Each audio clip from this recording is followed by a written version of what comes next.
Hi friends, welcome back to our channel. ഇന്ന് നമുക്ക് ഗുരുവായൂർ അമ്പലത്തിലെ അഹസ് വഴിപാടിൻ്റെ പ്രസാദങ്ങൾ എന്തൊക്കെയാണ് കിട്ടിയെന്ന് കാണാം. ആദ്യം തന്നെ നമുക്ക് എണ്ണ കിട്ടിയിട്ടുണ്ടായിരുന്നു. അത് വിളക്കിലൊക്കെ നമുക്ക് ഉപയോഗിക്കാൻ പറ്റും. പിന്നെ നെയ്പായസം ഉണ്ടായിരുന്നു. കദളിപ്പഴം ഒരു 5 എണ്ണം 6 എണ്ണം ഒക്കെ ഉണ്ടായിരുന്നു. പഞ്ചസാര കിട്ടിയിരുന്നു. അത് എല്ലാ വഴിപാടിനും നമുക്ക് കിട്ടാറുണ്ട്, പക്ഷേ ഇതിന് കുറച്ച് പ്രത്യേകതയായിട്ട് ഒരു 5-6 എണ്ണം വെച്ചിട്ടുണ്ടായിരുന്നു. പിന്നെ ഉണ്ണിയപ്പം ഉണ്ടായിരുന്നു. അതിനുശേഷം ശർക്കര അട ഉണ്ടായിരുന്നു. അത് നല്ല സ്വാദായിരുന്നു.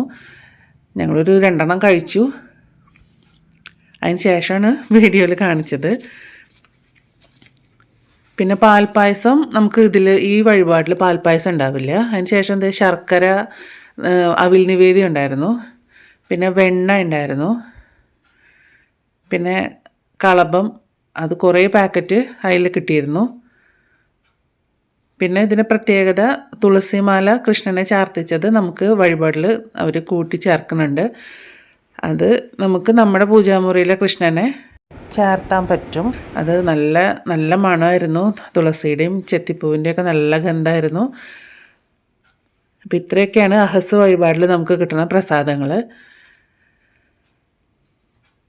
പിന്നെ ഞങ്ങൾ തുളസിമാല നമ്മുടെ കൃഷ്ണനെ ചാർത്തിച്ചു. ഒരു ദിവസം മുഴുവൻ തുളസിമാല വാടാതെ നിന്നിരുന്നു. പിന്നെ ഞങ്ങളൊരു ചെറിയ തിടമ്പ്, ഒരു ഗിഫ്റ്റൊക്കെ കൊടുക്കാൻ പറ്റുന്ന ചെറിയൊരു ഐറ്റം അവിടെ നിന്ന് വാങ്ങിയിട്ടുണ്ടായിരുന്നു. നല്ല രസമായിരുന്നു കാണാൻ. അപ്പോൾ ഇത്രയേ ഉള്ളൂ. Thank you.